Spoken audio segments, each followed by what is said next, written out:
Hey y'all, it's a late video, so a lot is happening. I've been meaning to get to this story, but y'all know I was sick, so I'm gonna get to it now because it's still going on and it's expected to go on for a long time. So as you enter, please hit that like button. I'm gonna jump right into it because it is late. So co-op convenience stores around the country are still facing shortages and empty shelves. I do have videos I want to show you guys. It is bad. 3 weeks after a crippling cyber attack. Yes, this happened 3 weeks ago, y'all. And guess what? It's expected to last up until July. Um, Customers saw, employees saw data stolen, parts of the IT system shut down. While the co-op group has stated the company is in recovery phase to replenish the shelves, in reality, many stores are struggling with delayed or partial deliveries, with printouts apologizing to customers visible in the store. I mean, the shelves are completely bare, y'all. Completely bare. They can't, the problem is they cannot see what they are missing. So when it comes to ordering, they're struggling with that. I touched on it a little bit last week, but I didn't jump into it a whole lot. My intention was to, but then, things happen.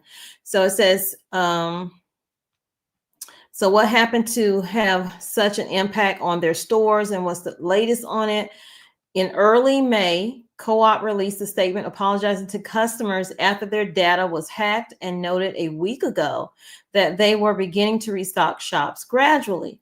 The BBC reported containing a message reportedly from the attacker said Co-op, in parentheses, yanked their own plug to stop the hackers accessing any further data or from imposing ransomware into their system. Co-op is the only company to have been targeted by cyber criminals in recent weeks. The ongoing struggles of Marks and Spencer's are well documented because they're struggling as well, with disruption to their online sales expected to cost their business around 300 million, it's euros. While M&S is hold on, public listed company and thus was relaying financial information to shareholders. Co-op is owned by its members and is not subject to the same reporting rules. Luxury goods firm Dior, a supermarket distributor, food maker Arla, and department stores Harrod have all been similarly affected by these cyber attacks, and they are experiencing empty shelves. Again, this is mainly over in the UK. It has been widely reported that the same group is thought to be behind the criminal attacks on Co-ops, M&S, and Harrods. After initially prioritizing deliveries to shops in rural areas, Co-op brought their internal systems back online to restart their ordering and supply chain processes. As the empty shelves show, this isn't yet back at full capacity. At one London Co-op branch on Wednesday, fresh produce was mostly stocked, but among frozen and dried goods, there were far more widespread empty shelves. When questioned, a member of the staff explained that they were expecting delivery that afternoon, but that it would contain around a third fewer products than usual. Speaking of 20 cages of food rather than usual 30 they would expect to get. So y'all, we have to ask the question, what would happen if that happened over here in the US? It'd be panic. They say there are no change to internal communication processes to order more products now, the employee said, and systems were working normally. Separate to these issues, Co-op suffered an IT error at the start of May, which saw some customers buy food at vastly discounted rates or even for free because the pricing just wasn't right. So I'm going to go over to the videos.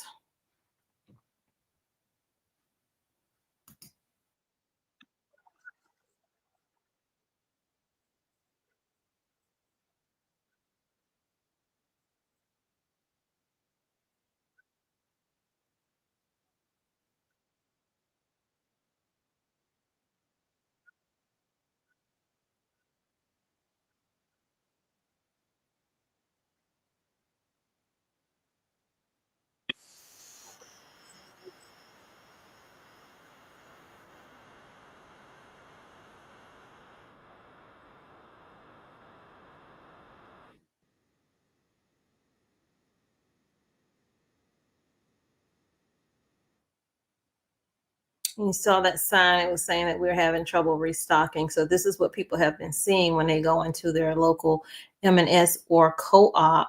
They've been seeing these empty shelves.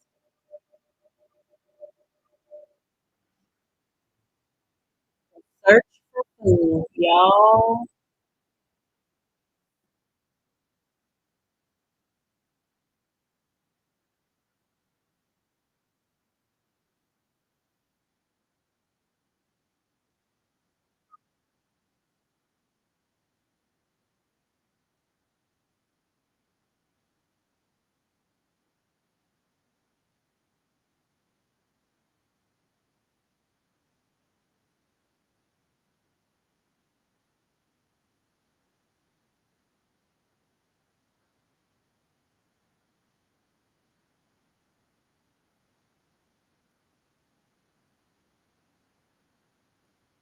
And these are the things that we, can expect. We don't know what could be causing our supply chain disruption, whether it's going to be severe weather and power outages and stores having to throw away hundreds of thousands of dollars worth of food because it is no longer good. Or if, there is storms in other states, trucks have to travel. They may not be able to get through that state to get to where you are. So you don't know what could be the cause of why there is no food. And then here we have the tariffs and the ships that have not come in yet, and the ones that are coming not being totally full.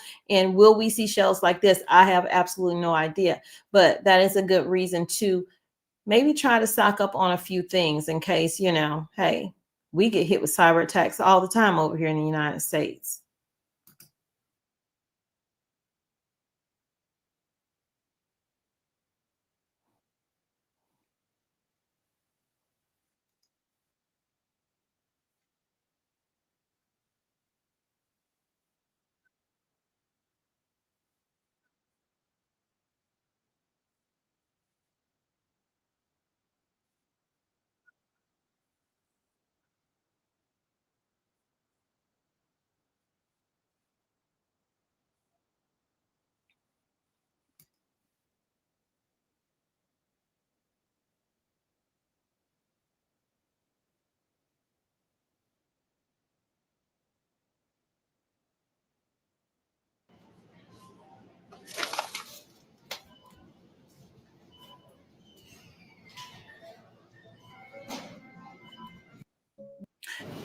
So you kind of have to ask yourself, Why is rent it a worth spring? getting a few extra items, in case of the storms, in case of tariffs, whatever the situation may be?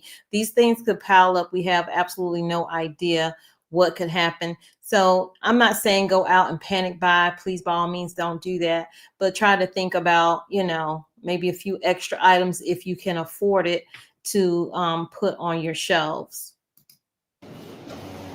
What the fuck?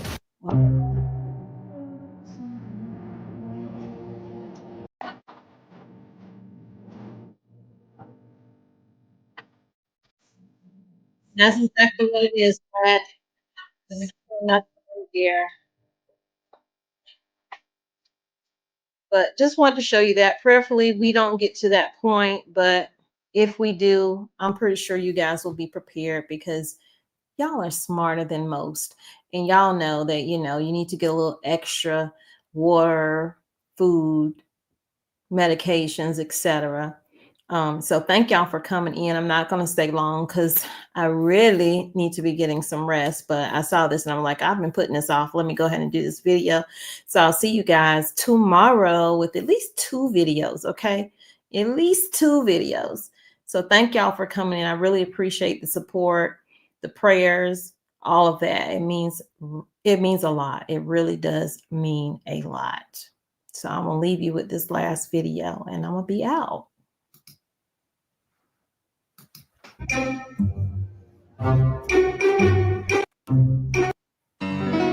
That would up.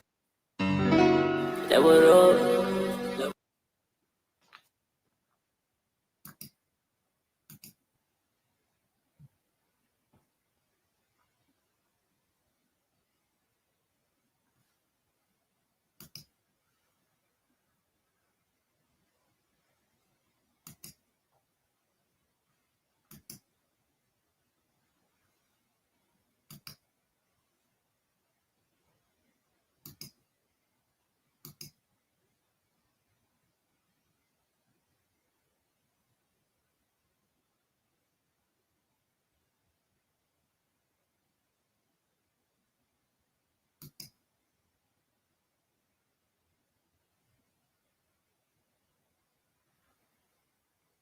food after the cyber attack. Look, all the fresh stuff is empty, so there's hardly anything here.